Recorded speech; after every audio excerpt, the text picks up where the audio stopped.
Students, welcome on Daksha's education. आज अपन जो बात करने जा रहे हैं वो स्ट्रक्चर ऑफ द एटम को वन शॉट में, जो कि अपन बहुत फास्टली टाइप से करेंगे ताकि क्या हो, अपने एक रिवीजन टाइप हो जाए, क्योंकि अपने जो लॉन्ग टर्म है वो तो अपन कर चुके हैं, तो अपन वन शॉट में अपन कैसे इसको कंप्लीट कर पाते हैं। ठीक है, तो आइए बढ़ते हैं अपन चैप्टर की तरफ। चैप्टर जैसे सबसे पहले पार्ट क्या होगा अपने, डिस्कवरी ऑफ इलेक्ट्रॉन। क्योंकि आपको पता होगा कि जब पहले अपन चैप्टर पढ़ते हैं तो क्या, एटम, एटम से पहले क्या आता है, मैटर आता है। तो मैटर किसी भी, जैसे मान लो भी ये मेरे पास ये मार्कर है, तो मार्कर को भी अगर मैं तोड़ना चाहूँ, ब्रेक करना चाहूँ, तो इसकी भी सबसे जो स्मॉलेस्ट यूनिट होगी वो क्या मिलेगी, एटम। इनिशियली डाल्टन ने कहा था कि एटम वो एक चीज़ है जिसको आगे डिवाइड नहीं कर सकते, क्लियर। लेकिन कुछ साइंटिस्ट जो आए, इन्होंने बताया कि एटम को भी डिवाइड किया जा सकता है। एटम में भी कुछ सब एटॉमिक पार्टिकल, छोटे पार्टिकल मिले हैं, जिनमें से एक पार्टिकल कौन सा है, इलेक्ट्रॉन है। तो आइए अपन देखते हैं कि डिस्कवरी ऑफ इलेक्ट्रॉन कैसे हुई थी, किसने की थी, माइकल फैराडे ने। माइकल फैराडे ने क्या किया था, माइकल फैराडे ने एक्सपेरिमेंट किया था। Michael Faraday studied the discharge of electricity in partially evacuated tube known as cathode ray discharge tube. इन्होंने क्या किया, एक ट्यूब ली जो वैक्यूम ट्यूब थी, मतलब ऑलमोस्ट उसमें क्या कोई मीडियम नहीं था, और उन्होंने देखा कि अगर मैं उनको, मैं उस ट्यूब को, मैं आगे बताऊंगा अभी आपको कि उसमें क्या था, वोल्टेज लगाया, हाई वोल्टेज। अब उसमें भी क्या था, जो लो वोल्टेज वाला टर्मिनल था वो तो लगाया नेगेटिव टर्मिनल से, जिसको कैथोड बोला गया था, और जो हाई वोल्टेज था वो उसको क्या बोला गया था, एनोड बोला गया था, क्लियर है। और वहां पे लिया, प्रेशर को लो लिया, तो उन्होंने देखा कि ये सेम चीज, उसने कहा कि हम देखते हैं कि जब मान लो एनवायरमेंट में भी क्या होता है, बिजली कड़कती है, तो वहां पे भी क्या है, एनवायरमेंट में कोई मीडियम तो है नहीं, बट क्या हुआ, फिर भी क्या हुआ, इलेक्ट्रिसिटी का कंडक्शन हुआ। तभी तो मान लो कहीं पे क्या होती है, जमीन और पे गिरती है, तो वहां पे वो कंडक्शन जो हुआ, वहां पे भी ऊपर जाने पर क्या होता है, प्रेशर कम होता है, और वोल्टेज जब बादल टकराते हैं तो वोल्टेज हाई जनरेट होता है। तो सेम कंसेप्ट उसने यहाँ पे लगाया, the electrical discharge through gases is observed only at very low pressure and high voltage. इसने कहा जो ये इलेक्ट्रिसिटी जो पास आउट मैं कह रहा हूँ वो तभी हो सकता है जब प्रेशर को तो मैं बहुत लो रखूं और वोल्टेज को हाई रखूं। तो उसको आगे क्या बोला गया था, the pressure of the different gas is adjusted through at vacuum pump by their evolution. उसमें उसने ये भी देखा क्या कि एक वैक्यूम पंप रखा, जिससे मान लो अगर गैसों को बाहर निकाल के अपन प्रेशर को कंट्रोल भी कर सकते हैं। तो आइए देखते हैं अपन कि डिस्चार्ज इन ट्यूब क्या थी, ये थी। इसमें क्या किया उसने, जो लो वोल्टेज वाला टर्मिनल था उसको तो बोला क्या, कैथोड, और जो हाई वोल्टेज वाला टर्मिनल था उसको बोला क्या, एनोड बोला। यहां पे जो आपको ये दिख रहा है ये क्या था, वैक्यूम पंप था। यहां पे इन्होंने एक ZNS स्क्रीन लगाई, क्यों लगाई वो बात मैं बताऊंगा अभी आपको, कि वो क्या थी, चमक उत्पन्न करती थी, ठीक है ना। और देखो इसको क्या बोला गया था, लो टर्मिनल वाले को कैथोड और हाई वोल्टेज वाले को एनोड। इसके अलावा यहाँ पे जो लिया गया था वो क्या था, फ्लोरोसेंट स्क्रीन, जिसको ZNS स्क्रीन बोलते हैं। और एनोड जो था वो भी क्या था, परफोरेटेड था, मीन्स छिद्रित था, जिससे क्या हुआ कि कैथोड से कुछ वेव निकलती हुई दिखी, देखो निकल रही है, और वो कहां पे स्पॉट बना रही थी, कहां पे स्पॉट बना रही थी, वहां पे जहां पे ZNS स्क्रीन थी। तो जहां पे स्पॉट बने, इसका मीन्स तभी तो पता चला कि यहां से कुछ ना कुछ आ रहा है, तो कैथोड से आ रहा था, इसलिए उसको क्या बोला गया था, कैथोड वेव। आगे जाके हालांकि कुछ साइंटिस्ट, जैसे मान लो मैं कह सकता हूं कि थॉमसन भी था उसमें, और भी साइंटिस्ट थे, उन्होंने कहा ये नेगेटिव आ रही है तो उसको नेगेटिव पार्टिकल, उसको बाद में इलेक्ट्रॉन बोला गया था। तो इस तरह से डिस्कवरी हुई थी किसकी, इलेक्ट्रॉन की। किसमें, डिस्चार्जिंग ट्यूब से। डिस्चार्जिंग ट्यूब क्यों बोलते हैं, क्योंकि इसमें करंट का क्या हो रहा है, फ्लो हो रहा है, करंट का फ्लो हो रहा है बिना कोई भी मीडियम के, क्यों, at low pressure and high voltage, clear है। इसको क्या बोलते हैं, कैथोड रे डिस्चार्ज ट्यूब। इसके अलावा इसमें क्या था, एनोड जो था वो क्या था, परफोरेटेड था, क्लियर है। नेक्स्ट पढ़ते हैं अपन आगे। ये इसमें किया था, जो भी अपन देख भी सकते हैं कि मीन्स क्या इसके इंपॉर्टेंट पॉइंट हो सकते हैं। The flow of current from cathode to anode can be checked by making a hole. क्या कर सकते हैं अपन, एनोड पे अपन होल बना सकते हैं, जिसको अपन बोलते हैं परफोरेटेड, बोला था मैंने आपको। उससे क्या होगा, जो behind the anode with a phosphorescent material, anode के पीछे एक क्या था, ZNS स्क्रीन थी, जो क्या थी, चमक उत्पन्न करती थी। तो जब भी ये कैथोड रेज वहां पे टकराई तो वहां पे स्पॉट बने, जिससे ही उन्होंने बाद में कहा कि यहां से कोई ना कोई वेव निकल रही है। क्लियर है? These rays after passing through anode strike the zinc sulphide screen. इससे क्या रिजल्ट मिला? As a result a bright spot develop on the screen, जिनको बाद में क्या बोला गया, कहां पे लगाया गया था कि मीन्स इसी प्रिंसिपल को जो अपने टेलीविजन सेट होता है उसमें भी अप्लाई करते हैं। जो वेव होती है उस वेव को क्या बोलते हैं? कैथोड से आती है, इसलिए उसको बोलते हैं क्या? Cathode wave. क्लियर है? नेक्स्ट इसके बाद में क्या था, ये जो अपनी डिस्कवरी हुई थी, जो कैथोड से पार्टिकल आ रहे थे, बाद में जाके उनको नाम दिया गया था इलेक्ट्रॉन दिया गया था। सेम ऐसा पार्टिकल जो है वो एनोड से भी निकलते हैं, तो उनको बाद में बोला गया था प्रोटॉन बोला गया था। इस तरह से वहां से डिस्कवरी हुई। बाद में वही बात है, और भी साइंटिस्ट आए जिनमें एक नाम सामने है ही आपके, क्या है? थॉमसन। साइंटिस्ट ने क्या दिया? एटॉमिक मॉडल देने स्टार्ट कर दिए कि मीन्स एटम में शायद इलेक्ट्रॉन ऐसे होते होंगे, ऐसे अरेंज होते होंगे, या एटम जब ये अपन कह रहे हैं कि एटम न्यूट्रल है, तो जब इस इलेक्ट्रॉन की डिस्कवरी हुई है तो वहाँ पे कोई ना कोई पॉजिटिव पार्टिकल भी होगा। तो वही बात मैं बताने जा रहा हूँ कि सबसे पहले किसने मॉडल दिया था, वो क्या नाम था उसका? थॉमसन। थॉमसन की पहले अपन ये भी देख लेते हैं कि थॉमसन ने क्या किया था। J Thomson was awarded Nobel prize for his theoretically and experimental investigation on the conduction of electricity by gas. जो भी आपने देखा था वो थॉमसन ने किया था। जो डिस्चार्जिंग ट्यूब में गैस थी वहां पे तो हाई वोल्टेज रखा, तो हाई वोल्टेज रखा तभी तो क्या हुआ, उन गैसों में से इलेक्ट्रॉन निकले, तो क्या करंट का फ्लो हुआ। उसको ही अपन बोलते हैं कि वैक्यूम में भी करंट का फ्लो होता है, उसको ही अपन क्या बोलते हैं? Conduction of electricity by gas.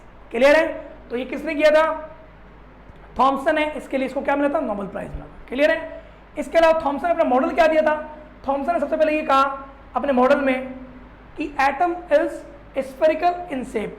Atom जो है मेरे अकॉर्डिंग एटम क्या होना चाहिए? स्फेरिकल शेप में होना चाहिए। किस में होना चाहिए? ऐसा होना चाहिए। इसके अलावा उन्होंने ये कहा radius of an atom is approximately by 10⁻10 metre, जिसको अपन 1 एंगस्ट्रॉम भी बोलते हैं। मीन्स सेंटर से यहाँ की जो डिस्टेंस है वो कितनी होगी? ऑलमोस्ट, इसको अपन रेडियस बोलते हैं। तो रेडियस इन्होंने कहा कि एटम की जो रेडियस है वो ऑलमोस्ट 10⁻10 मीटर, इसको अपन 1 एंगस्ट्रॉम भी बोल सकते हैं। ये होनी चाहिए अकॉर्डिंग टू थॉमसन। इसके अलावा और थॉमसन ने क्या कहा?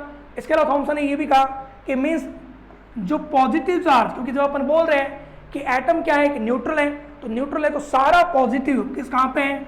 उसकी स्क्रीन पर होगा, और इलेक्ट्रॉन जो है वो हर जगह होगा, ये उसने कहा था।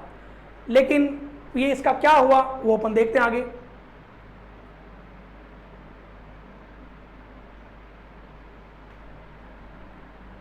Positive charge is uniformly distributed through out the sphere. Means पूरा जो स्फीयर था इसका, उस पूरे में पॉजिटिव था, उसकी क्या था? सरफेस पे था। और नेगेटिव चार्ज क्या था? इलेक्ट्रॉन जो थे, electron are arrange in such a manner to give most stable electrostatic arrangement. Electrostatic क्यों बोल रहे हैं? क्योंकि इसके अकॉर्डिंग ये था कि इलेक्ट्रॉन हर जगह है और वो रुके हुए हैं। हालांकि आगे जाने पर पता चला कि इलेक्ट्रॉन लगातार घूमते हैं, बट थॉमसन के अकॉर्डिंग ये था कि वो एक इलेक्ट्रोस्टैटिक अरेंजमेंट, स्टैटिक वर्ड इसलिए है कि रुका हुआ, उसने कहा इलेक्ट्रॉन हर जगह पर है और वो क्या है? रुका हुआ है, तो उसको ही अपन क्या बोलते हैं? इलेक्ट्रोस्टैटिक अरेंजमेंट बोल रहे हैं। क्लियर है? अब ये जो मैं आपको बता रहा हूं कि कैसे था, देखो पॉजिटिव सारा क्या है? सरफेस पे है। इसके अलावा इलेक्ट्रॉन क्या है? देखो जितने भी इलेक्ट्रॉन हैं वो सारे क्या है? इलेक्ट्रोस्टैटिक अरेंजमेंट में है, रुके हुए, कहीं पे घूम नहीं रहे हैं। जब घूम नहीं रहे हैं तो उसको ही अपन बोलते हैं क्या? इलेक्ट्रोस्टैटिक अरेंजमेंट बोलते हैं। ये जो मैंने बताया क्या है? Sphere of positive charge according to Thomson, कि किसी भी एटम का जो सरफेस है वो पॉजिटिव चार्ज है और इलेक्ट्रॉन उसमें हर जगह पे है। हाँ, ये जरूर कहा उसने कि according to model, according to Thomson model, atom is neutral particle. Means atom है न्यूट्रल, जितना उसमें पॉजिटिव है उतना ही उसमें क्या है? नेगेटिव है। क्लियर है? ये था थॉमसन का मॉडल था। हाँ, इसमें अब वही बात है, कमी क्या रह गई थी? मेन तो ये रह गई कि इसने ये कहा इलेक्ट्रोस्टैटिक है, लेकिन बाद में देखा गया था कि इलेक्ट्रॉन तो लगातार घूमते हैं। इसके अलावा इलेक्ट्रॉन ने हर जगह पे कहा, लेकिन आगे जो भी आगे थॉमसन की बात में क्या रदरफोर्ड और के, उनमें ये देखा गया था कि इलेक्ट्रॉन लगातार घूम रहे थे, एक जगह नहीं थे, और इलेक्ट्रॉन सारे क्या है? एटम के अंदर नहीं मिले थे। तो वो भी देखते हैं अपन अपने नेक्स्ट मॉडल में। और इसके अलावा ये भी देख लेते हैं कि मीन्स जो थॉमसन का मॉडल था उसको और भी क्या नेम अपन दे सकते हैं, ठीक है ना। तो उसको क्वेश्चन की वे में क्या, what are the different name given to J Thomson model of an atom, क्या था, एक तो प्लम पुडिंग मॉडल, कि मीन्स इसको ऐसा लगा, उसने बोल दिया कि मीन्स जैसे क्या होता है बूंदी का जो लड्डू होता है उसमें जो ऊपर वाला जो सरफेस जो बूंदी मान लो बोल सकते हैं अपन, तो वो तो क्या हो गया पॉजिटिव चार्ज, और जो उसमें इलायची जो होती है उसको उसने क्या बोल दिया, इलेक्ट्रॉन बोल देता। इसके अलावा उसने और क्या नाम दिया था, राइजिंग पुडन मॉडल, तो वो भी सेम उसके टाइप ही हुआ।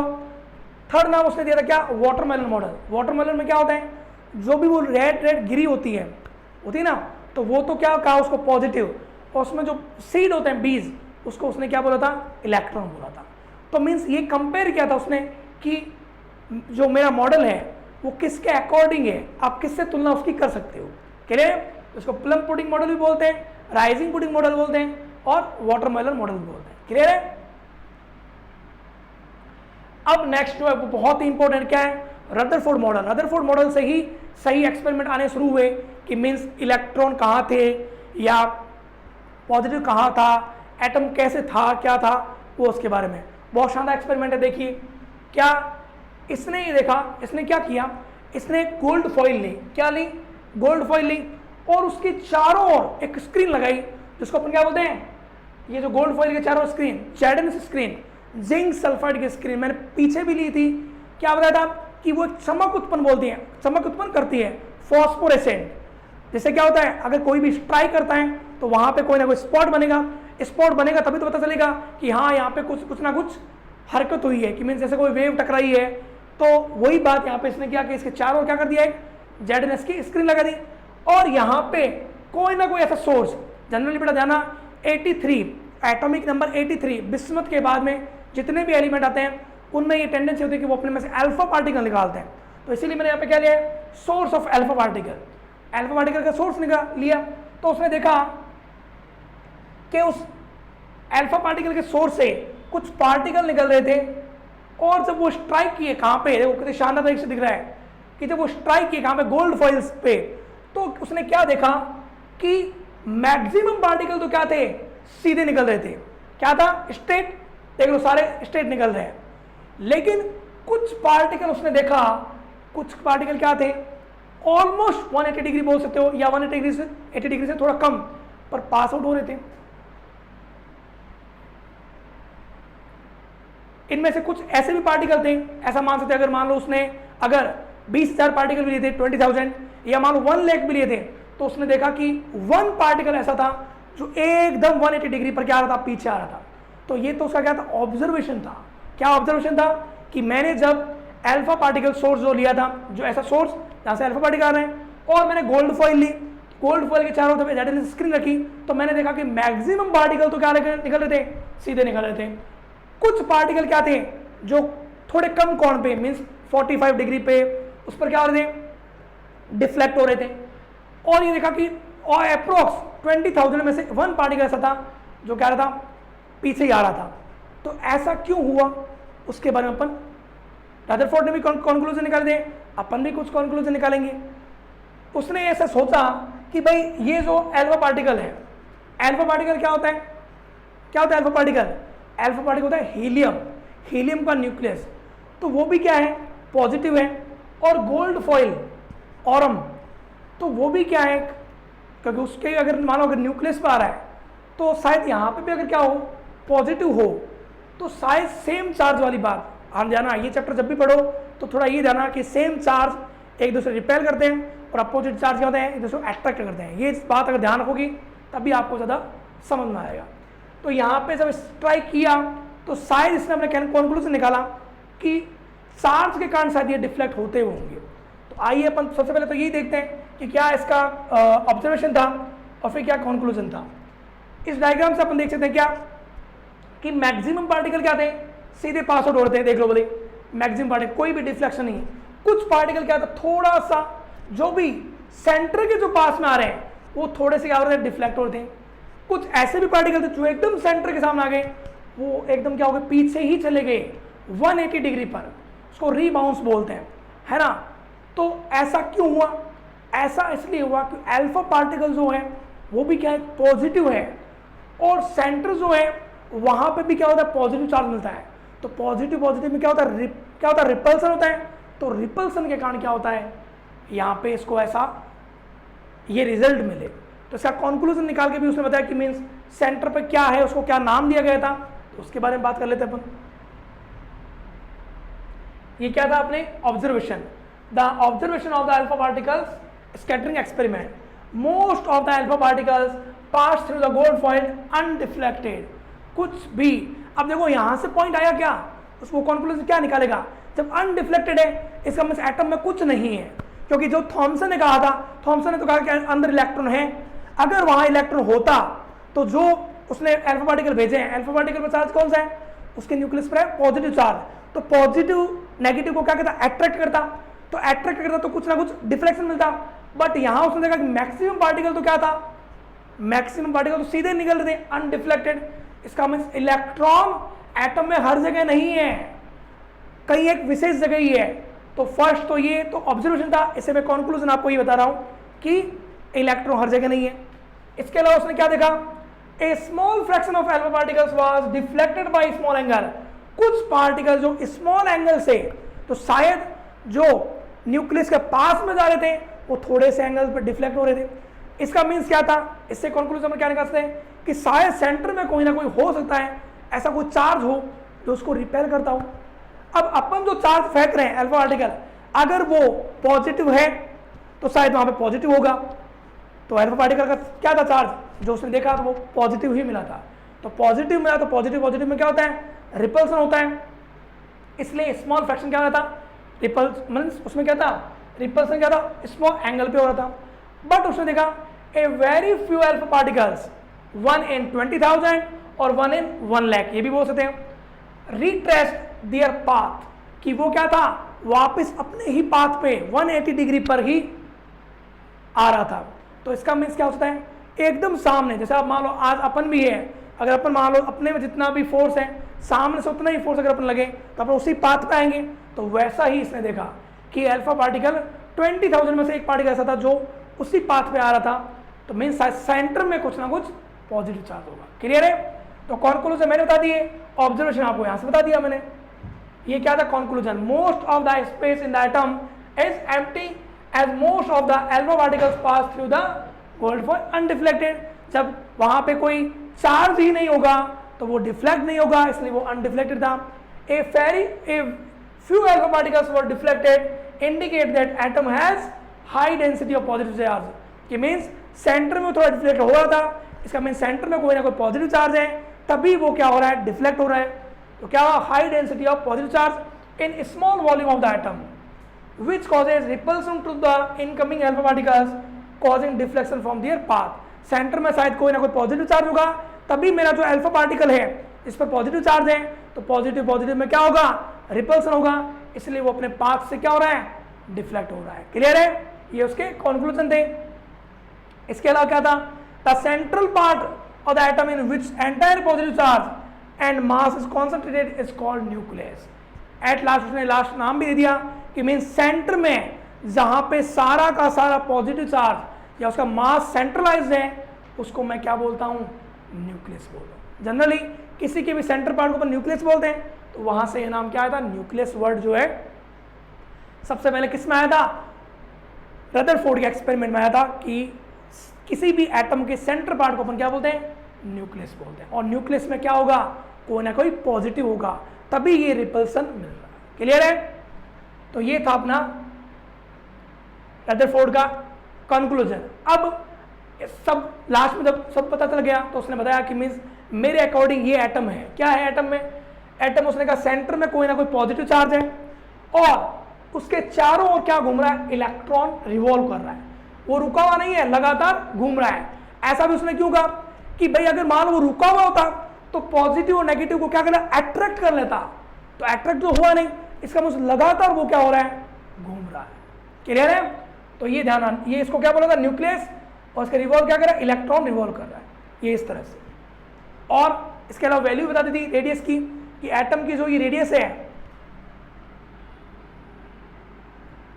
कहां से यहां तक, इसको तो सेम वैल्यू बताई थॉमसन वाली कि 10⁻10 मीटर, या उसको 1 एंगस्ट्रॉम बोल सकते हैं। इसके अलावा न्यूक्लियस की भी बताई थी इसने, रेडियस ऑफ न्यूक्लियस कितनी बताई थी 10⁻15 मीटर, जिसको अपन बोलते हैं फर्मी भी बोलते हैं, फेम्टो भी बोलते हैं, तो वो आप ध्यान रखिएगा। क्लियर है, एफएम लिखा हुआ मिलेगा। तो ये किसके अकॉर्डिंग था, थॉमसन के अकॉर्डिंग था, हाँ रदरफोर्ड के अकॉर्डिंग था। क्लियर है। इसके अलावा क्या होगा, radius of the nucleus is about 10⁻15 metre. और इसका क्या था कंक्लूजन, ये कंक्लूजन के बाद में उसने कहा था कि मेरे अकॉर्डिंग एटम ये है, एटम के सेंटर में न्यूक्लियस है, इलेक्ट्रॉन और कहीं नहीं है, इलेक्ट्रॉन सिर्फ चारों ओर रिवॉल्व कर रहा है। क्लियर है। ये इसका लास्ट में क्या था कि जो उसने पोस्टुलेट दी थी, किसने, रदरफोर्ड ने, postulate of Rutherford and nuclear model of atom और प्लेनेटरी मॉडल और सोलर मॉडल ऑफ एटम, उसने तुलना की थी। जैसे थॉमसन ने किससे की थी, प्लम पुडिंग मॉडल से, वैसे ही रदरफोर्ड ने भी अपने मॉडल की तुलना किससे की थी, जो सोलर मॉडल, जैसे सोलर सिस्टम में क्या होता है, सन होता है, सन के अराउंड क्या घूमते हैं, प्लेनेट घूमते हैं, तो वैसे ही इसने कहा था the positive charge and most of the mass of the atom is high density concentrated in extremely small region, this is very small portion of the atom was called nucleus। जो nucleus था, तो nucleus की तो आप तुलना कर सकते सन से, और जो इलेक्ट्रॉन रिवॉल्व कर रहे हैं उसकी तुलना आप किससे कर सकते हो, प्लेनेट से कर सकते हो। क्लियर है। A nucleus is surrounded by electrons, electrons revolve around the nucleus with a high speed in circular path। उस सर्कुलर पाथ को उसने बाद में क्या नाम दिया था, ऑर्बिट वर्ड दिया था।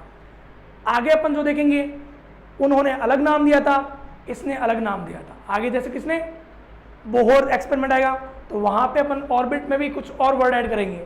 यहां तक इसने क्या दिया था कि न्यूक्लियस के अराउंड इलेक्ट्रॉन रिवॉल्व कर रहे हैं, तो जो सर्कुलर पाथ है उसको मैं क्या नाम देता हूं, ऑर्बिट देता हूं। क्लियर है। और जो स्मॉल रीजन है जहां पे पॉजिटिव चार्ज क्या है, कॉन्सेंट्रेटेड है, उसको मैं क्या नाम देता हूं, न्यूक्लियस। क्लियर है। ये लास्ट में जो अपन बोलते हैं ना कि रदरफोर्ड मॉडल क्या था, ये मॉडल वाली बात है। इसके अलावा the Rutherford model of an atom resemble the solar model in which nucleus play the role of sun and the electron play the role of planets. जैसे अपन सोलर सिस्टम में देखते हैं कि जो भी अपने सन होता है, सन के अराउंड क्या होता है, प्लैनेट घूमते हैं, तो अपन बोल सकते हैं कि इस मॉडल में भी सन को तो अपन मान सकते हैं न्यूक्लियस, और उसके अराउंड जो इलेक्ट्रॉन घूम रहे हैं उसकी तुलना अपन किससे कर सकते हैं, प्लैनेट से कर सकते हैं। क्लियर है। इसके अलावा ये पॉइंट बहुत इंपॉर्टेंट है, electron and the nucleus are held together by the electrostatic force of attraction. पता होना चाहिए आपको, इलेक्ट्रोस्टैटिक फोर्स होता है क्या, कूलम्ब फोर्स। कूलम्ब फोर्स क्या होता है, F इक्वल टू Q1Q2/r²। अगर मान लो कोई भी दो चार्ज किसी डिस्टेंस पे होते हैं तो उनमें एक अट्रैक्शन फोर्स या रिपल्सन फोर्स मिलता है।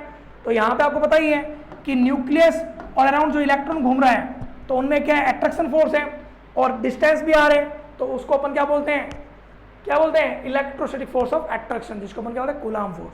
तो वो भी यहाँ पे मिला था। क्लियर है।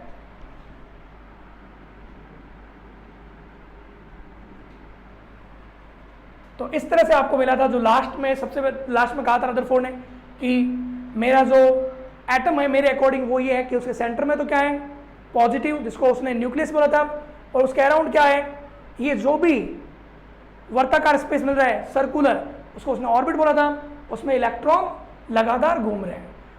जो न्यूक्लियस के नज़दीक होगा, पास में होगा, वो हाई स्पीड से घूमेगा, जो थोड़ा दूर होगा वो लो स्पीड में।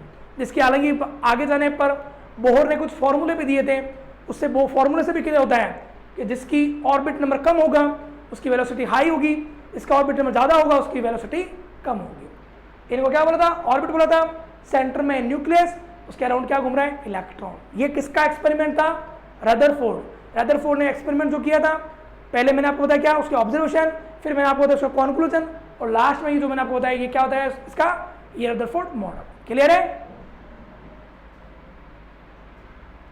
नेक्स्ट अपने क्या, ड्रॉबैक्स ऑफ रदरफोर्ड मॉडल। ये बहुत शानदार लाइन है कि मिस रदरफोर्ड की ड्रॉबैक क्या थी, जब इतना कुछ बता दिया फिर भी क्या ड्रॉबैक रह गई, कमी क्या थी।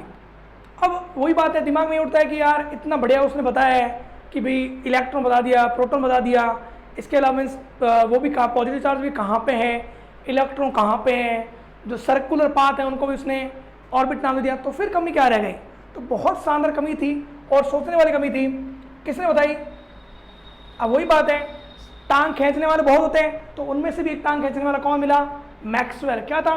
मैक्सवेल ने ये कहा कि according to me charge particle when accelerated. अब देखो चार्ज पार्टिकल यहां पे आपको समझना पड़ेगा। देखो आपको पता होना चाहिए कि जैसे मान लो भी पॉजिटिव चार्ज है, पॉजिटिव चार्ज के अराउंड क्या है? इलेक्ट्रॉन घूम रहा है। आपको पता है कि इलेक्ट्रॉन जब घूम रहा है, क्योंकि थोड़ा बहुत फिजिक्स का नॉलेज होना चाहिए, अगर इलेक्ट्रॉन यहां पे है तो वेलोसिटी की डायरेक्शन क्या है? इधर है। अगर यहां पे होगा तो डायरेक्शन ये होगी, यहां पे होगा तो डायरेक्शन ये होगी, और यहां पे होगा तो डायरेक्शन ये होगी। जब डायरेक्शन चेंज होती है तो किसी टाइम में अगर डायरेक्शन वेलोसिटी की चेंज होती है तो एक प्रोड्यूस क्या होता है? एक्सेलरेशन प्रोड्यूस होता है। और जब एक्सेलरेशन प्रोड्यूस होता है तो एक्सेलरेटेड पार्टिकल्स होते हैं वो हमेशा EMW इलेक्ट्रोमैग्नेटिक वेव रिलीज करते हैं। जब इलेक्ट्रोमैग्नेटिक वेव रिलीज करते हैं तो एनर्जी कम होगी। जब एनर्जी कम होगा तो वो यही कह रहा है, कौन? मैक्सवेल, कि जब किसी की एनर्जी कम होगी तो मेरे अकॉर्डिंग ये इलेक्ट्रॉन भी अपना पाथ छोटा करता करता एक टाइम ऐसा आएगा कि वो न्यूक्लियस में गिर जाएगा। कैसे गिर जाएगा? ऐसे गिर जाएगा। देखो कैसे, देखो इस तरह से। क्यों? क्योंकि जब एनर्जी कम होगी, जैसे आज आपकी भी क्या है, एनर्जी अगर मान लो थोड़ी बहुत कम होगी तो कुछ टाइम के बाद आप क्या होगे? आप भी गिर जाओगे। तो वैसे ही according to Maxwell charge particle when accelerated should emit electromagnetic wave radiation, therefore electron in an orbit will emit radiation. Radiation emit करेगा तो एनर्जी कम होगी। The energy carried by the radiation comes from electronic motion. तो क्या होगा उससे? फिर क्या होगा? अगर वो लगातार मूव करता रहेगा तो एक टाइम ऐसा आएगा कि वो न्यूक्लियस में ही गिर जाएगा। कि उसने पूछा क्या ऐसा होता है क्या कि इलेक्ट्रॉन जो है वो न्यूक्लियस में गिर जाए? तो इस बात का जो रदरफोर्ड है उसके पास में कोई एक्सप्लेनेशन नहीं था। तो वो एक्सप्लेनेशन नहीं था तो वो उसकी क्या होगी? ड्रॉबैक होगी। तो ये था क्या? ड्रॉबैक ऑफ रदरफोर्ड मॉडल बोलते हैं। क्लियर है क्या? कि जब भी चार्ज पार्टिकल क्या होगा? एनर्जी, क्योंकि EMW रिलीज करेगा तो क्या होगा? एनर्जी कम होगी तो वो अपना स्पाइरल पाथ करते करते एक दिन न्यूक्लियस में गिर जाएगा। हालांकि आगे जाके बोहर ने इस समस्या का भी समाधान कर दिया था, लेकिन रदरफोर्ड नहीं कर पाया तो वो उसकी क्या होगी? ड्रॉबैक होगी। क्लियर है? नेक्स्ट अपन ये बोल सकते हैं कि मीन्स इसके लिए question, alpha particle are represented by lithium atoms, helium nuclei, hydrogen nuclei या नोटा। क्या होता है? तो ध्यान, अल्फा पार्टिकल्स क्या होते हैं? हीलियम न्यूक्लियस होते हैं। क्या होते हैं? क्या होते हैं? हीलियम न्यूक्लियाई, जिसको अपने He+2 बोलते हो।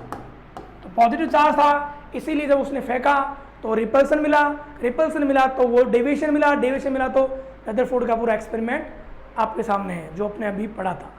क्लियर है? तो He+2 न्यूक्लियस जो था वही क्या था? अल्फा पार्टिकल्स था। क्लियर है? तो ये ध्यान रखना। नेक्स्ट अपन चलते हैं आगे। तो ये आपका आंसर हो जाएगा nuclear. Rutherford experiment on scattering of alpha particles showed for the first time atom has, कि मीन्स जो रदरफोर्ड का एक्सपेरिमेंट था उसने एटम में सबसे पहले किसको बताया था? पहली बार अपने को क्या बात पता चली थी? इलेक्ट्रॉन के बारे में पता चला था, प्रोटॉन के बारे में पता चला था, न्यूक्लियस के बारे में पता चला था या न्यूट्रॉन के बारे में? तो पता है आपको क्या सबसे पहले डिस्कवरी किसकी हुई थी इस एक्सपेरिमेंट से? न्यूक्लियस की। कि एक सेंटर में एक पार्ट है जहां पे क्या हो रहा है? रिपल्सन मिल रहा है, तो सेंटर पार्ट को ही क्या बोला गया था? न्यूक्लियस बोला गया था। क्लियर है? नेक्स्ट अपने बहुत इंपॉर्टेंट मॉडल है कौन सा? Bohr atomic model. बोहर ने बहुत सी समस्याओं का समाधान किया था। जैसे रदरफोर्ड की जो कमी आई थी वो इसमें क्या हो जाएगी? दूर हो जाएगी। इसके अलावा भी बहुत से हायर क्लास में और भी ज़्यादा इंपॉर्टेंट है। तो अपन देखते हैं अपनी क्लास के अकॉर्डिंग कि बोहर में क्या मिला था अपने को, बोहर ने क्या कहा था। बोहर की भी क्या थी? पोस्टुलेट थी 1913 में। फर्स्ट पोस्टुलेट इसकी क्या थी?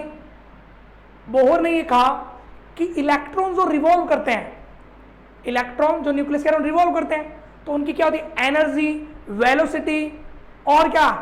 एनर्जी, वेलोसिटी, रेडियस, ये फिक्स होती है। तो जो फिक्स होती है जहां पे एनर्जी, वेलोसिटी, रेडियस, उन मार्ग को या उस पाथ को अपन क्या बोलते हैं, क्या बोलते हैं, स्टेशनरी ऑर्बिट बोलते हैं। पीछे रदरफोर्ड ने क्या होगा, ऑर्बिट, यहाँ पे उनको क्या नाम दिया गया था, स्टेशनरी ऑर्बिट। क्यों? क्योंकि उनकी एनर्जी रेडियस और वेलोसिटी फिक्स होती है। क्लियर है? तो पोस्टुलेट क्या था, electron revolve around the nucleus with defined velocity in a circular path of fix radius and energy called orbit और प्रिंसिपल एनर्जी, उसको अपन क्या बोलते हैं,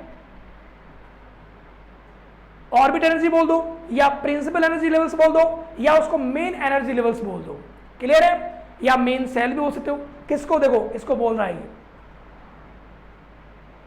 उसने कहा जो ये न्यूक्लियस है, न्यूक्लियस के अराउंड जो मान लो ये सर्कुलर पाथ है, तो मान लो सर्कुलर पाथ में यहां पे एनर्जी लेवल अलग होगा, यहां पे एनर्जी लेवल अलग होगा, यहां पे एनर्जी लेवल अलग होगा, यहां पे रेडियस अलग होगी, यहां पे रेडियस अलग होगी, यहां पे भी रेडियस अलग होगी। क्योंकि इसके आगे के अकॉर्डिंग अगर देखा जाए तो एक फॉर्मूला आता है एनर्जी का भी, -13.6 Z² अपॉन n²। तो जब ये n जो है ना, ये ऑर्बिट नंबर है, तो ऑर्बिट नंबर चेंज होगी तो एनर्जी चेंज होगी। रेडियस का भी फॉर्मूला आता है हायर क्लास में 0.529 n² अपॉन z, तो ऑर्बिट नंबर चेंज होगा तो रेडियस चेंज होगी। वेलोसिटी का भी फॉर्मूला आता है, क्या आता है वेलोसिटी का फॉर्मूला, 2.18 × 10⁶ z अपॉन n। तो n चेंज होगा क्योंकि z तो इसलिए चेंज नहीं होगा क्योंकि बोहर का जो मॉडल होता है वो सिर्फ हाइड्रोजन पे ही लगता है।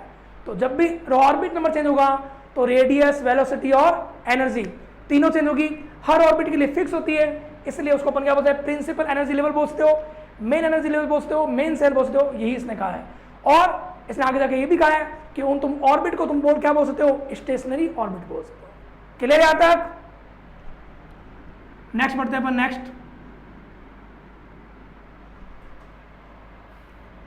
यहां पे देखो ये प्रिंसिपल एनर्जी लेवल जो है उसको किससे डिनोटेड करते हैं अपन, के एलिमेंट से। तो के जो है इसको अपन हिंदी में कोस बोलते हैं, ऐसे अपन मेन सेल बोलते हैं, मेन सेल के एलिमेंट। तो हर जगह क्या है, रेडियस भी अलग है, एनर्जी भी अलग है और वेलोसिटी भी अलग है। क्लियर है? ये ध्यान रखना। एन से इंडिकेट करते हैं, एन को क्या होता है, प्रिंसिपल क्वांटम नंबर बोल दो या ऑर्बिट नंबर बोल दो। ये इस तरह से बोहर के अकॉर्डिंग ये था कि एटम के सेंटर में न्यूक्लियस है और ये इलेक्ट्रॉन किस में रिवॉल्व कर रहे हैं, इसकी ऑर्बिट में रिवॉल्व कर रहे हैं। आराम से आप देख सकते हो।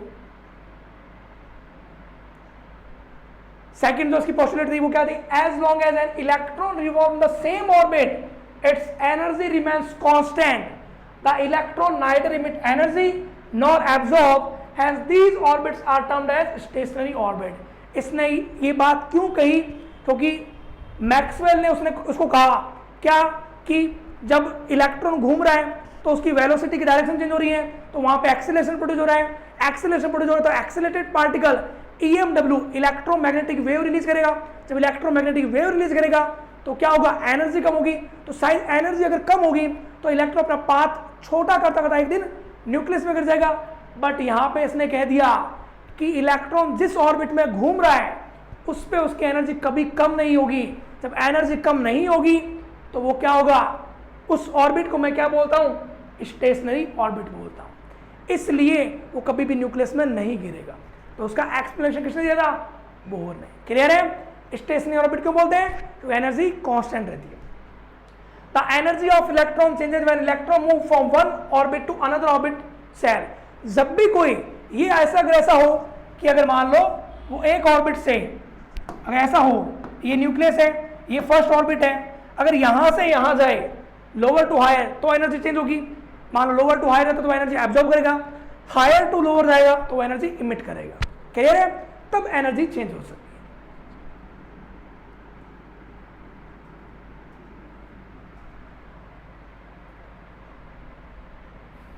Which one of the following is a correct electronic configuration of sodium? क्या हो सकता है, 28, 821, 218 या 281। जो मीन्स बोहर के अकॉर्डिंग मैंने आपको क्वेश्चन दिया है कि बोहर ने जो अभी अपने को दिया था क्या, के एलिमेंट जो मेन सेल, तो उसका अकॉर्डिंग बताओ कि क्या हो सकता है आपके अकॉर्डिंग। सोडियम में कितने होते हैं, सोडियम में होते हैं 11। तो देखो ये सोडियम का न्यूक्लियस फर्स्ट जो होता है, तो बोहर के अकॉर्डिंग फॉर्मूला क्या आता है, ये आता है इलेक्ट्रॉन का 2n स्क्वायर, तो 2n स्क्वायर, n यहाँ पे क्या है, ये जो k l m n, k के लिए 1, l के लिए 2, m के लिए 3, n के लिए 4। अब वही बात फर्स्ट के लिए अगर होगा तो 2 इंटू 1 का स्क्वायर, तो फर्स्ट जो ऑर्बिट है उसमें 2 इलेक्ट्रॉन होंगे। सेकंड में क्या हो जाएगा, l के नंबर 2 है तो 2 इंटू 2 का स्क्वायर, तो सेकंड जो ऑर्बिट है उसमें कितना आ जाएगा, 8 इलेक्ट्रॉन आ जाएंगे। अब सोडियम में टोटल है ही कितने, कितना तो सोडियम है 11 ही तो होते हैं, तो फर्स्ट ऑर्बिट में 2 आ गए, सेकंड में 8 आ गए, थर्ड में कितना रह गया, 1 रह गया। तो आंसर कौन सा हो जाएगा आपका, थर्ड आंसर हो जाएगा। कैसे, ये ध्यान रखना बस, के एल एम एन जो है वो मेन सेल है, तो मेन सेल में आपको अगर इलेक्ट्रॉन निकालना है तो उसके लिए क्या होता है, 2n स्क्वायर होता है। n यहाँ पे क्या प्रिंसिपल क्वांटम नंबर बोल दो या ऑर्बिट नंबर बोल दो, तो फर्स्ट ऑर्बिट रखना है तो 2 इंटू 1 का स्क्वायर, 2 इंटू 2 का स्क्वायर, थर्ड का है तो 2 इंटू 3 का स्क्वायर, इस तरह से अपन निकाल सकते हैं। क्लियर है, तो सोडियम में 11 है तो फर्स्ट ऑर्बिट में 2 इलेक्ट्रॉन, सेकंड में 8 एंड थर्ड में 1। आंसर क्या हो जाएगा, फोर्थ आंसर हो जाएगा। क्लियर है,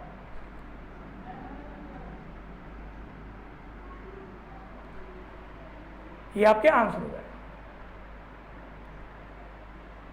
next, in Bohr stationary orbit, Bohr जो स्टेशनरी ऑर्बिट था उसमें क्या था, electron do not move, electron move, emitting energy, energy of the electron remains constant, या angular momentum of the electron is h/2π।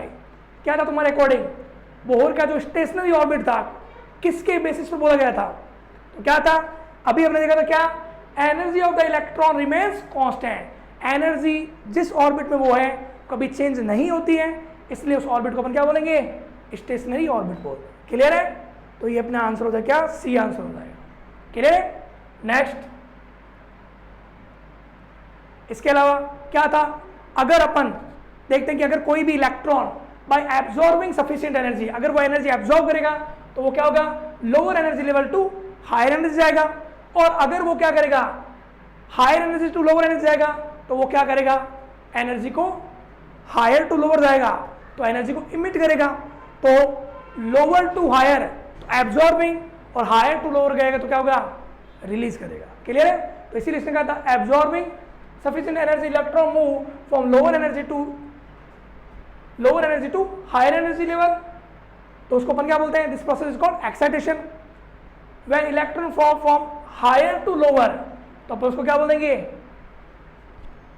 The energy is emitted hν की form होगी, वो तो आपको पता ही है, एब्जॉर्ब करेगा तो भी वो hν की फॉर्म में, और इमिट करेगा तो भी उसको फॉर्म में बोलेंगे। क्लियर है,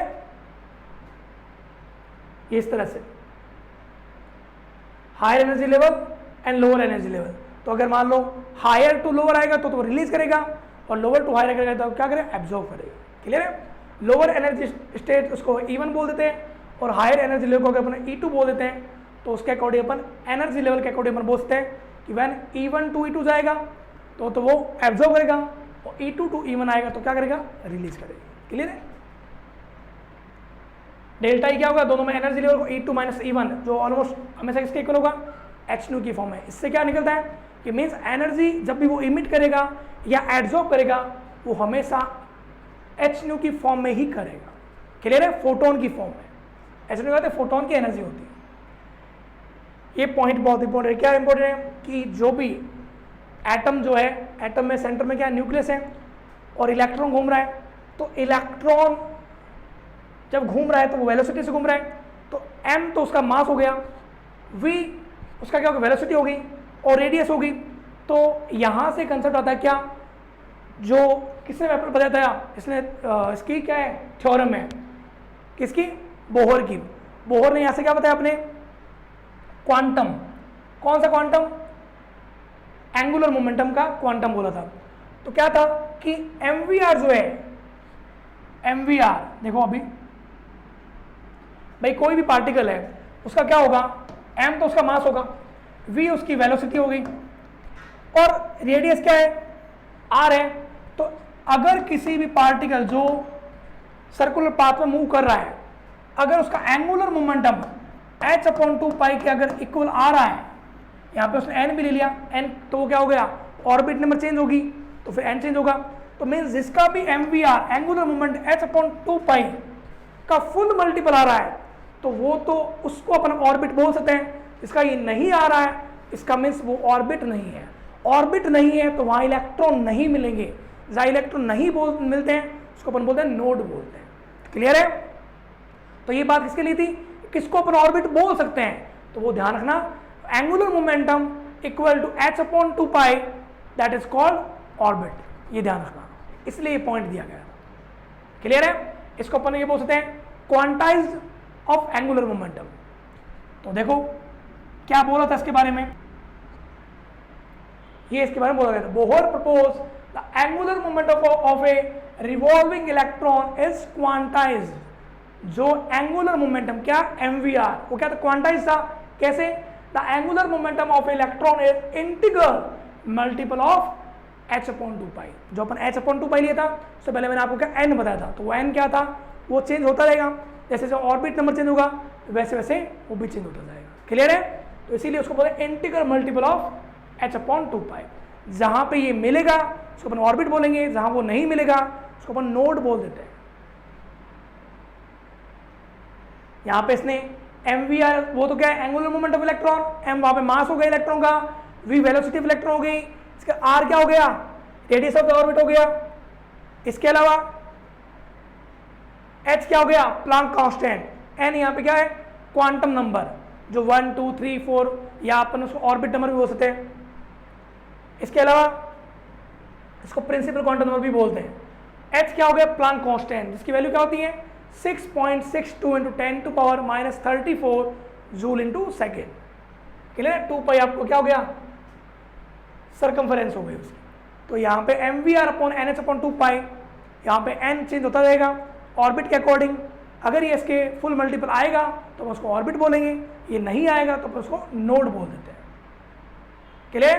तो इसने बता दिया कि n जब 1 होगा तो MVR/h/2π आएगा, 2 होगा तो h/π के इक्वल आएगा, 3 होगा तो 3h/2π के इक्वल आएगा। तो उन सबको अपन क्या बोल सकते हैं कि वो बोहर की क्या है, ऑर्बिट है। क्लियर है?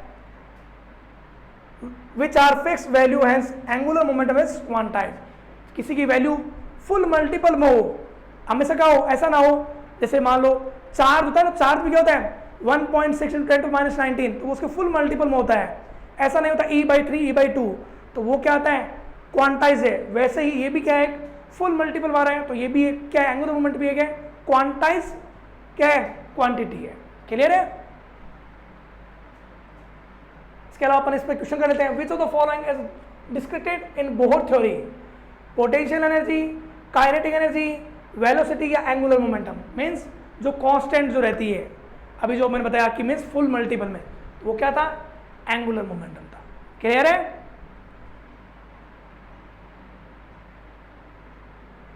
डीमेरिट्स और फेलियर और limitations of Bohr model of atom, कि मीन्स बोहर ने जो इतना एक्सपेरिमेंट अपना बताया, जो पोस्टुलेट बताई कि मीन्स जहां पे एनर्जी सेम रहती है उसको अपन बोलते हैं क्या, क्या बोलते हैं उसको, स्टेशनरी ऑर्बिट। इसके अलावा कभी भी एनर्जी क्या होगी, lower energy to higher energy, अगर इलेक्ट्रॉन जाएगा तो एनर्जी ऑब्जर्व करेगा, हायर टू लोअर जाएगा तो इमिट करेगा। इसके अलावा उसने बताया क्या कि रेडियस, वेलोसिटी, ये सब भी क्या है, कांस्टेंट रहते हैं। एंगुलर मोमेंटम के बारे में बताया कि वो हमेशा क्या रहेगा, फुल मल्टीपल में रहेगा, h/2π के। अब यहां तक होने के बाद में भी क्या कमी रह गई थी इसके एक्सपेरिमेंट में, तो एक तो एक्सपेरिमेंट में कमी क्या रहेगी कि बोहर का एक्सपेरिमेंट जो था, it could not explain the spectra of multiple electron species. जो मल्टीपल इलेक्ट्रॉन में 2 3 4 इलेक्ट्रॉन मीन्स हाइड्रोजन के अलावा बोल सकते हो आप, हाइड्रोजन मीन्स इसमें 1 इलेक्ट्रॉन होता है, He+ में 1 इलेक्ट्रॉन स्पीसीज जो भी है उसको ही वो एक्सप्लेन कर पाता है। नहीं तो स्पेक्ट्रल लाइंस क्या ज़्यादा मिलती हैं तो फिर उसको वो एक्सप्लेन नहीं कर पाया। तो सबसे बड़ी कमी तो यही थी इसकी। इसके अलावा क्या था, it could not explain fine spectrum atom और आयंस, की मीन्स आगे जाके क्या पता चला कि जो इसने जैसे बताया था, इसने से बताया था n के बारे में, जो क्या होता है ऑर्बिट नंबर, इसको आगे जाके ऑर्बिट भी बोल सकते हो, लेकिन आगे जाके सब सेल भी मिले तो वो कैसे मिले, फाइन स्पेक्ट्रम से। फाइन स्पेक्ट्रम देखा कि इसने जो बताया कि सिर्फ अगर n/1 है या n/2 है उसकी एक ही लाइन मिलती है, बाद में जाकर पता चला कि उसकी क्या होती है 2 लाइन मिलती है। जो आगे एनर्जी लेवल भी क्या था 2s 2p हो गया था, तो वो अपन हायर क्लास में देखते हैं। इसलिए यहाँ पे अपन सिर्फ याद भी कर सकते हैं कि भाई उसको ये एक्सप्लेन नहीं कर पाया था। क्लियर है? It could not explain Zeeman effect and, जो जीमान इफेक्ट क्या था कि जब भी मान लो उसकी जो भी रेज निकल रही है, splitting of spectral lines under the influence of strong magnetic field, जो उसको रेज मिल रही है अगर वहां पे मैग्नेटिक फील्ड या इलेक्ट्रिक फील्ड रखते हैं तो वो क्या हो जाएगी, वो सेपरेट हो जाती है। तो मैग्नेटिक फील्ड को जब भी रखेंगे तो वो क्या होती है, इन्फ्लुएंस होने या मीन्स स्प्लिट हो जाती है, तो उस इफेक्ट को बोलते हैं जीमान इफेक्ट। क्लियर है? It could not explain Stark effect. Star effect भी क्या था, वही बात है, इलेक्ट्रिक फील्ड की प्रेजेंस में अगर वो स्पेक्ट्रल लाइंस अगर क्या हो रही है, डेविएटेड हो रही है या स्प्लिट हो रही है तो उसको स्टार्क इफेक्ट बोलते हैं, और जब भी मैग्नेटिक फील्ड की प्रेजेंस में हो रही है तो उसको अपन जीमान इफेक्ट बोलते हैं। क्लियर है? तो इनको भी उस टाइम पे वो एक्सप्लेन नहीं कर पाया था। तुम्हें भी ये सिर्फ याद रखना है 10 तक, तो आगे अपन जब पढ़ते हैं तब अपने को पूरा समझ आता है। क्लियर है? Next, atomic number and mass number. थोड़ा बहुत बता देता हूं। देखो एटॉमिक नंबर क्या है। एटॉमिक नंबर जो होता है किसी भी एटम में, देखो आपने हमेशा एटम को रिप्रेजेंट करते देखा होगा जेड एक्सिस से। कैसे? जैसे मान लो अपन हाइड्रोजन लिखते हैं 1H1, तो यहाँ पे जो ये होता है ना जेड, वो होता है एटॉमिक नंबर, और यहाँ पे जो होता है उसको अपन बोलते हैं मास नंबर। एटॉमिक नंबर से प्रोटॉन के नंबर को शो करता है, और मास नंबर में number of proton plus number of neutron. जैसे मान लो अभी मैं 2He4 बात करता हूँ, तो 2He4 में अगर मैं एटॉमिक नंबर की बात करूँ तो वो 2 है, बट मैं मास नंबर की बात करूँ तो वो 4 है, क्योंकि इसमें प्रोटॉन प्लस न्यूट्रॉन, प्रोटॉन के नंबर भी है 2 और न्यूट्रॉन के नंबर भी 2 है। उसको रिप्रेजेंट भी करते हैं ए से, proton plus neutron equal to atomic mass. Clear है? तो मास नंबर किससे निकलेगा अपने, किसे, atomic number plus neutron number से। क्लियर है? तो एटॉमिक नंबर को अपन जेड से शो करते हैं और मास नंबर को अपन ए से शो करते हैं, किसी भी एलिमेंट के अपन निकाल सकते हैं। तो आइए बात करते हैं अपन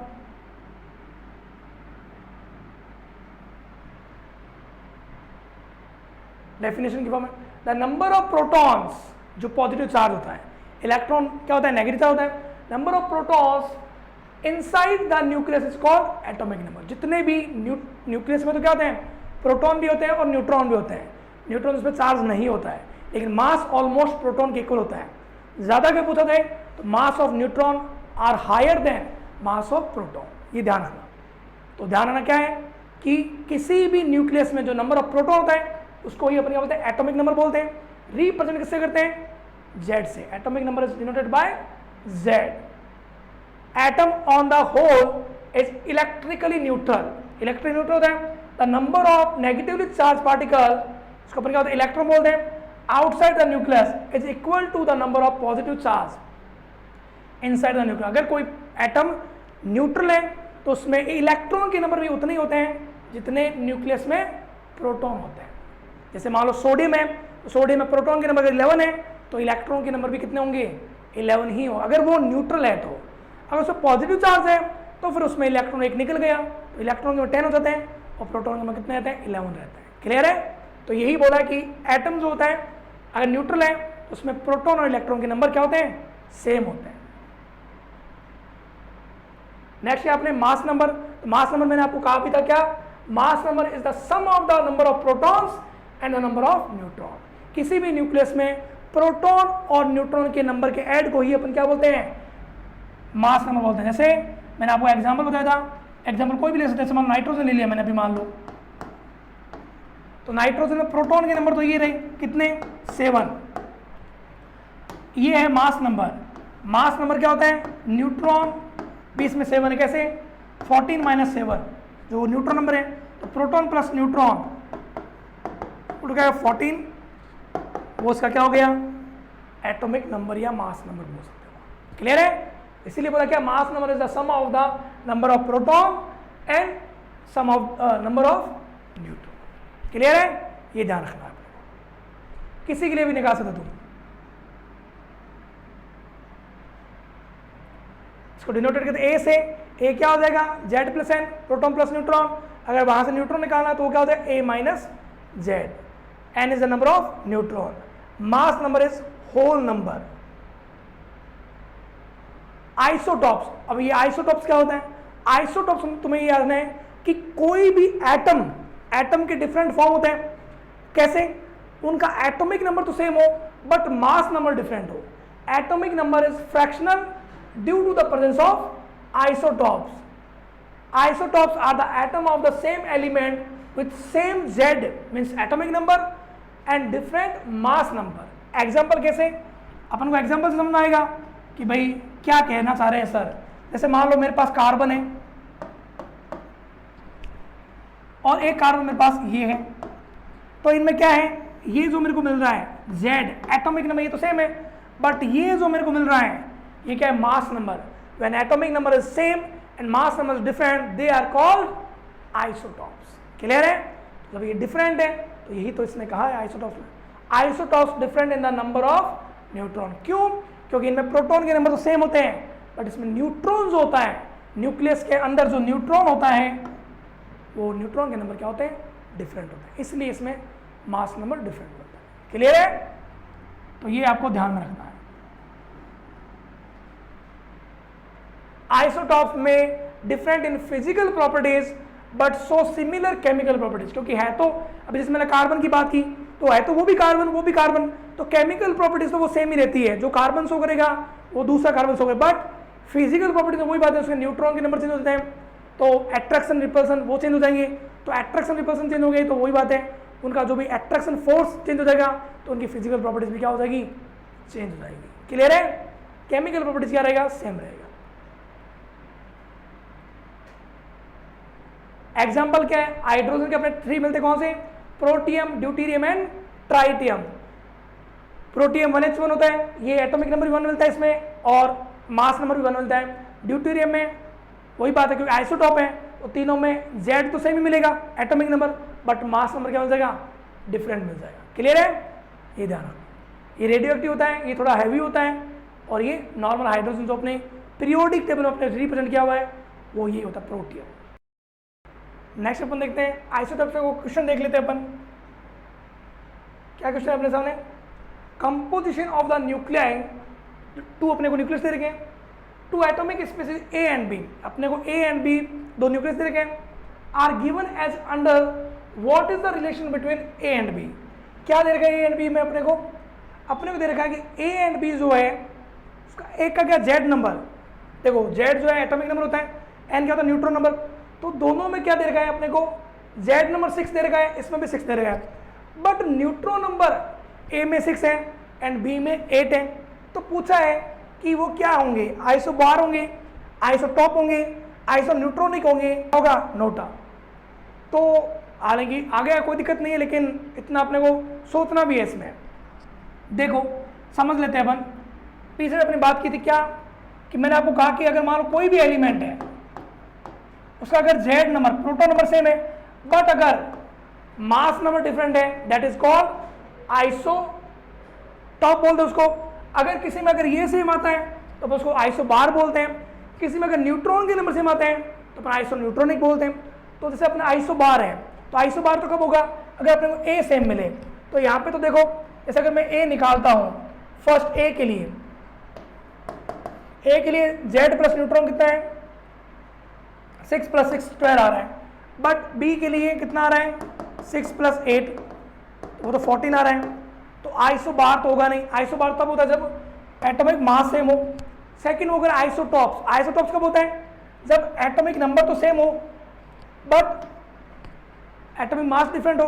तो यहाँ पे देखो एटॉमिक नंबर तो सेम है A का और B का, देखो 6 और 6, बट न्यूट्रॉन नंबर जब डिफरेंट है, तो न्यूट्रॉन नंबर जब डिफरेंट होगा तो सीधी सी बात है, आपको पता है A भी डिफरेंट हो जाएगा। तो A डिफरेंट हो जाएगा तो वो क्या होंगे, आइसोटॉप हो जाएंगे। आइसोन्यूट्रॉनिक भी ये नहीं है, क्यों, क्योंकि न्यूट्रॉन के नंबर यहाँ पे क्या है, A में 6 है, यहाँ पे 8 है, तो ये भी नहीं होगा। और नन ऑफ दिस तो क्यों होगा, जब आपको आइसोटॉप मिल गया है तो आंसर क्या हो जाएगा, आइसोटॉप हो जाएगा। क्लियर है? तो आपको क्या याद रखना है, किसी में अगर न्यूट्रॉन नंबर सेम है तो आइसोन्यूट्रॉनिक, इलेक्ट्रॉन है तो आइसो इलेक्ट्रॉनिक, अगर एटॉमिक मास सेम है तो आइसोबार, अगर एटॉमिक मास डिफरेंट है बट एटॉमिक नंबर सेम है तो अपन उसको क्या बोलते हैं, आइसोटॉप्स बोलते हैं। क्लियर है? तो ये ध्यान रखना है अपने। नेक्स्ट, ये अपना आंसर हो जाएगा आइसोटॉप्स। नेक्स्ट अपने सामने है, अपने को क्या दे रखा है, अपने को ये दे रखा है आइसोटॉप दे रखे हैं क्या, 1H1 1D2 1T3 means protium, deuterium and tritium. Z देर का होता है, तीनों के 1 1 होते हैं, बट ए क्या हो जाएंगे, डिफरेंट हो जाएंगे। इसका 1 होता है, इसका 2 है, इसका 3 है। न्यूट्रॉन के नंबर भी क्या हो जाएंगे, डिफरेंट होते हैं। तो न्यूट्रॉन तो क्या है, किससे निकलेगा, ए माइनस जेड से। तो प्रोटियम के लिए तो 0 आ जाएगा, ड्यूटेरियम के लिए 2 - 1 तो 1 आ जाएगा, और ट्राइटियम के लिए 3 - 1 2 आ जाएगा।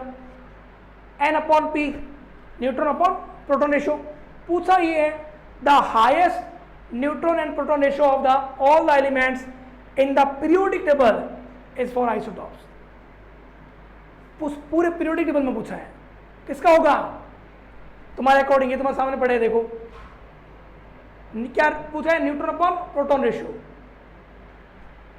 किसका हो जाएगा, क्या आंसर होगा अपने, ट्राइटियम। क्योंकि ट्राइटियम में अपने को क्या मिलता है, ट्राइटियम में न्यूट्रॉन कितने हैं, 2 है, और प्रोटॉन कितना है, 1 है।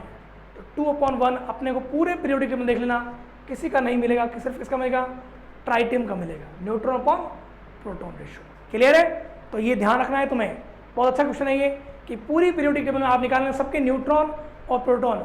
तो उसमें न्यूट्रॉन अपॉन प्रोटॉन का रेशियो जो मिलता है, उदाहरण जो हाइड्रोजन का जो आइसोटॉप्स है ट्राइटियम, उसका मैक्सिमम मिलता है। क्लियर है। Next, what are the main isotope of carbon. अपने को दे रखे हैं आइसोटॉप, जेड नंबर सेम दे रखे हैं, ए डिफरेंट होता ही है, बताइए आपको आइसोटॉप में C12 C13 C14, ये क्या है, आइसोटॉप है कार्बन की।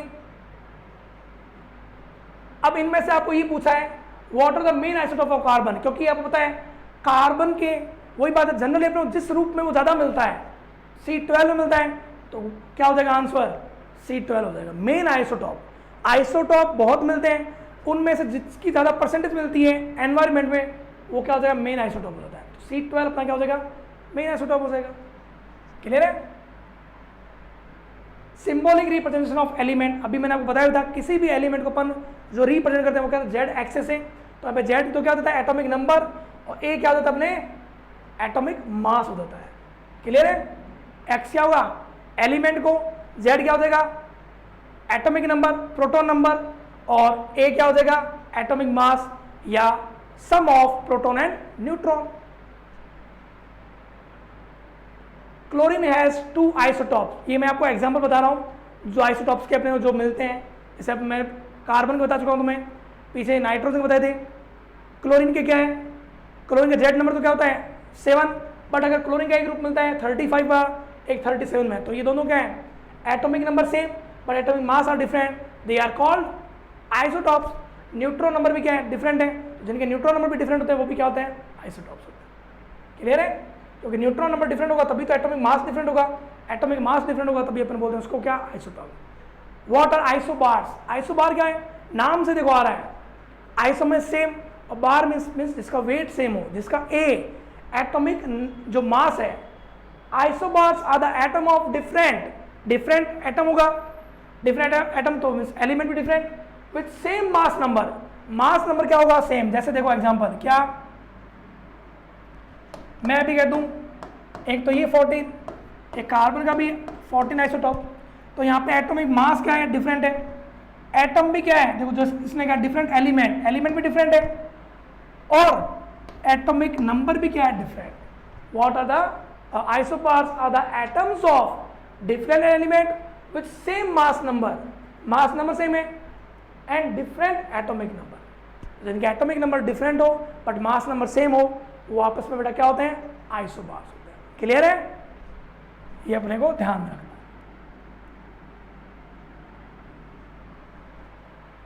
एग्जांपल देख सकते हैं अपन, आइसोबार्स आर्गन हो गया, आर्गन में देखो 40, पोटेशियम का भी 40, तो इसमें वेट सेम है मीन्स मास नंबर सेम है, तो वो क्या हो जाएंगे, आइसोबार्स, बट एटॉमिक नंबर क्या है, डिफरेंट है। ये देख सकते हो, कैल्शियम का भी देख सकते हो आप, कैल्शियम और ये सारों में क्या है, तीनों में देख लो मास नंबर सेम है, बट जो प्रोटॉन नंबर है या जिसको अपन बोलते हैं एटॉमिक नंबर, वो तीनों में क्या है, डिफरेंट है, 18, 19 एंड 20 है, बट मास नंबर क्या है, 40 है।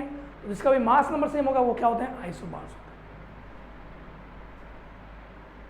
Next, number of valence electron in chlorine minus ions are. Valence electron क्या 16 है, 8 है, 18 है या अपने 17 है। इसमें थोड़ा सा ध्यान ये रख लेना आंसर वाला कि भाई आगे आगे कोई दिक्कत नहीं है। क्या हो जाएगा देखो, इसमें समझ लेते हैं अपन। कट करो नहीं यार। नेक्स्ट अपन देखते हैं नेक्स्ट क्वेश्चन की तरफ। Number of valence electron chlorine minus ions are. Chlorine minus ions है, उसमें वैलेंस इलेक्ट्रॉन कितने होंगे? 16 होंगे, 17 होंगे, 8 होंगे या 18 होंगे। तो देखते हैं अभी क्लोरीन माइनस कितने में होता है? क्लोरीन क्लोरीन है तो 17 पे और 1 माइनस आ गया, मीन्स क्लोरीन जब 1 इलेक्ट्रॉन लेता है तो वो क्या बनाता है? क्लोरीन माइनस बनाता है। मीन्स यहाँ पे 17 है, 1 इलेक्ट्रॉन ये ऐड हो गया तो क्या 18 हो गया। तो फर्स्ट आपको पता है कि जो भी अपन फर्स्ट शेल जो होती है क्लोरीन की उसमें 2 इलेक्ट्रॉन, फिर सेकंड में कितना 8 होते हैं, 3 3 6 8 होते हैं।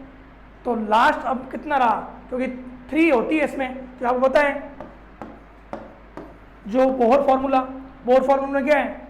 जो अगर थर्ड सेल की बात करें तो 3n स्क्वायर, 3n स्क्वायर उसके अकॉर्डिंग तो फिर क्या होता है 2n स्क्वायर जो होता है। तो अगर मैं n3 रखता हूँ, 3 का स्क्वायर 9, 9 × 2 18।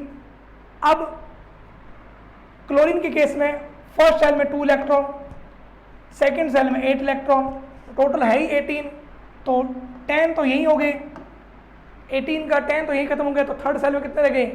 8 ही तो रहे। सबसे जो बाहर हो तो उसको तो अपन क्या बोलते हैं? Valence shell. वैलेंस सेल में जो इलेक्ट्रॉन तो उसको तो वैलेंस इलेक्ट्रॉन बोलते हैं। तो लास्ट वाले में कितने इलेक्ट्रॉन होंगे? 8 इलेक्ट्रॉन। तो अपना आंसर क्या हो जाएगा? 8। क्लियर है? ये ध्यान रखना जरूरी है। 2n स्क्वायर से 2n से n अपने को चेंज करना है, तो n अब पता होना चाहिए अपने को क्लोरीन में कितने होते हैं। क्लोरीन का फर्स्ट सेल, तो क्लोरीन में टोटल 18 होते हैं, तो फर्स्ट सेल में 2 इलेक्ट्रॉन, सेकेंड सेल में जो आप ये फॉर्मूला रखोगे 2 × 2 का स्क्वायर, तो मैक्सिमम 8 होंगे। 2 + 8 10 तो हो ही गए। अब कितने रहे? 18 में से 10 तो खत्म हो गए, अब 8 ही तो रहे। थर्ड में 18 इलेक्ट्रॉन हो सकते हैं, लेकिन अपने पास 8 ही है, तो वैलेंस इलेक्ट्रॉन कितने रह गए? 8। तो आंसर क्या हो गया? 8 हो गया। क्लियर है? तो ये अपना आंसर हुआ।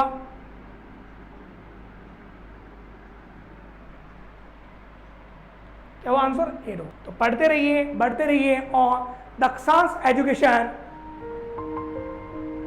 ओके लाइक कीजिए, सब्सक्राइब कीजिए एंड शेयर भी कीजिए।